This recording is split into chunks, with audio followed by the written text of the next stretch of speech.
Welcome to this nonprofit podcast NewsPod, where we amplify the voices of nonprofit leaders making a difference in their communities.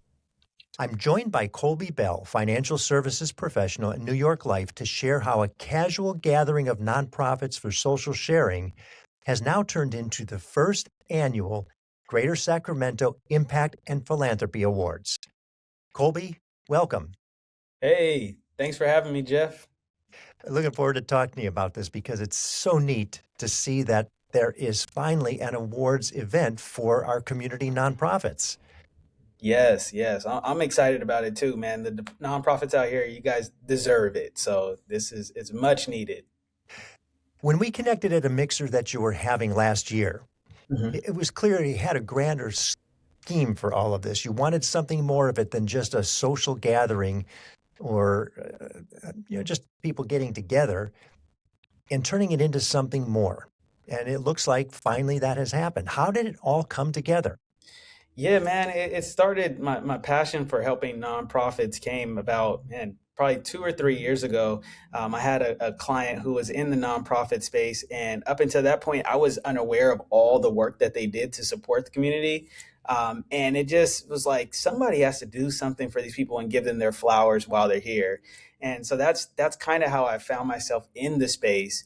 And over the years, it's been great to. I just made great connections on the philanthropist side, but then also on the nonprofit side. And I was able to this last year actually get New York Life Foundation involved in supporting the grander vision of giving local nonprofits their flowers and thanking them while they're here. And you even did that at the mixers to some degree. You recognized the people that were there, but somehow you were able to speak to your supervisor, Jonil, Mhm. and say, hey, we got to get into this foundation to really recognize and we can create something a little bit bigger, which I applaud you on because that's no small feat. First of all, just put the event together, but secondly, to find some funding to really recognize these community nonprofits. Yeah, and I'm really glad that I have a supporting uh, colleague like Jonil and to kind of help get this vision further because we want to see something like this grow because the stuff that these nonprofits are doing on a day-to-day basis it doesn't equate to us just doing something like this once a year. So it's like putting this on, we want to make sure that it's the most fun these people can have and just kind of like I said, give them their flowers, but also just have a great time doing it because these people are boots on the ground every single day supporting the different communities that they're working within. So Jonil and I put this together and it was great to have New York Life say like, hey, we'll support as well.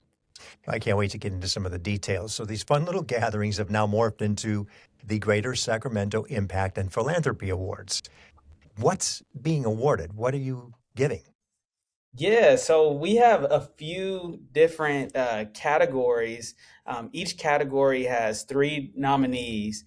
And I'm gonna, if you don't mind, I'll go over each of the categories so that you can kind of know Sure. which areas are we're actually going to be awarding. So we have youth empowerment, senior services, animal welfare, environmental stewardship, small but mighty, health and wellness, educational access, housing and homelessness, and then food security. And then the last one is going to be community building. Love it. Yeah, and I want to make a big shout out to Brad and SVP. They helped us out quite a bit as well, and they're one of the main partners on this too. But yeah, they helped us put like really bring this thing home as well. Yeah, that's Brad Squires for Sacramento Venture Philanthropy, somebody we work closely with in many situations, including their Fast Pitch program, which is an unbelievable program that also Mhm. recognizes nonprofits in a very different way. Yep. So tell me a little bit about what was the process you went through to determine or identify who would be the 30 finalists? Yeah, so man, it was a good conversation. We spent about a good 2 weeks going over who we were looking to nominate. This first year is mainly going to be, our organization, SVP, looking at, hey, which are the organizations that are doing a lot of the work in the community? Hmm.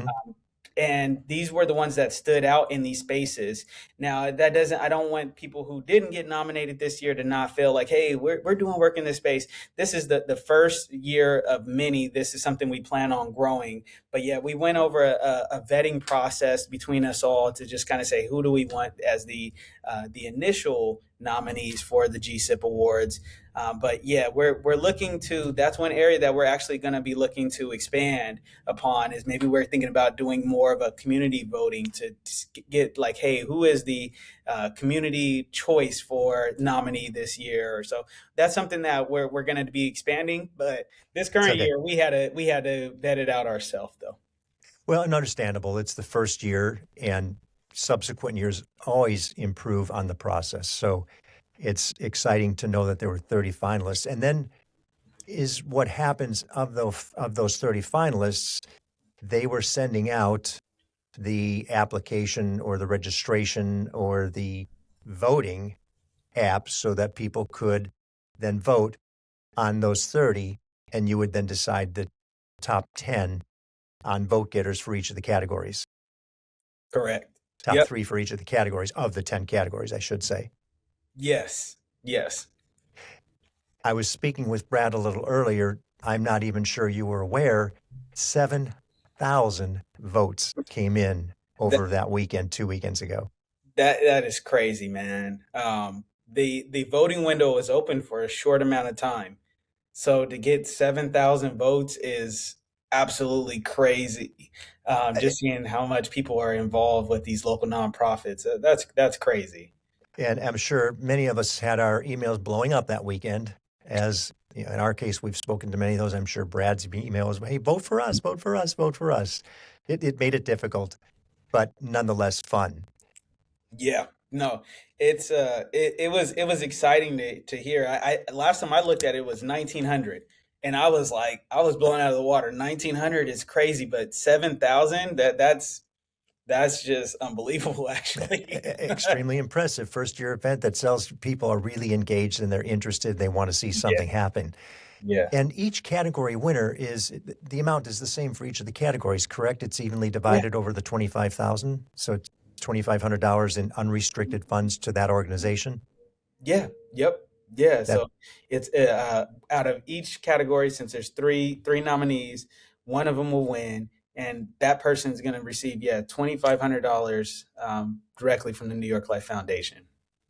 And the event is open to those interested, but registration is necessary because there's a limited number of people that the facility can house. And if somebody wants to attend, Colby, how do they register? Yeah, so we have a site. We just go on that site and register. At this time, we would say register for yourself. Just so you can get in there. We did have a +1 feature, but I think we're going to have to actually scale it down because it's just been such high demand in terms of people wanting to be there. But like I said, this is the first one. So if you can't make it in this year, we'll give you the details for next year. Yeah, we'll figure it out. It is filling up pretty quick. And I'll have the link for that as well in the show notes, so somebody can just go there and get their registration in so they don't miss the opportunity, because it will, I'm going to say sell out, but it's a free event at this point in time. Again, with looking forward to the next couple of years of what it could look like, I just see this big awards event and a whole different sort of situation. Colby, why don't we walk through the details for everybody just to be sure they've got them? It's April 9th, place, time, etc. Yeah, so it's April 9th. It's happening at Arcade Underground. It's in the Old Sac area.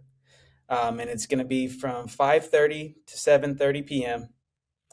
May go over just a little bit, so if you can come out and hang out, it's going to be some small bites and some different drinks and things like that. So, but that's the time frame, is 5:30 to 7:30 is what we're putting on the invitation. But yeah, those are the actual event details. Excellent. And again, those will be in the show notes, easy for somebody to click on. Come out and cheer on your finalists as well as the winning recipients of these $2,500 awards, 10 different categories. What a fun event this is going to be. The social ones were fun. I think this is even going to be better because there's actually recognition of jobs well done. Yeah. Yeah. Colby, congratulations on turning a good idea into a great one. New York Life has surely stepped up in their support of this first-year event. That's very neat to see. Brad Squires, Sacramento Venture Philanthropy, outstanding first-year partner. And I'm proud to say we're a partner too this year. We look forward to supporting so many more of these events as we look forward to the future. And I know this one's going to be a hit. I'm really anxious to see everybody on April 9th. Let's have some fun. Let's do it. Let's do it. Thanks for listening. If you like our program, please subscribe and give us a positive review and share with someone you know. This NonProfit Podcast NewsPod is a production of Hear Me Now Studio.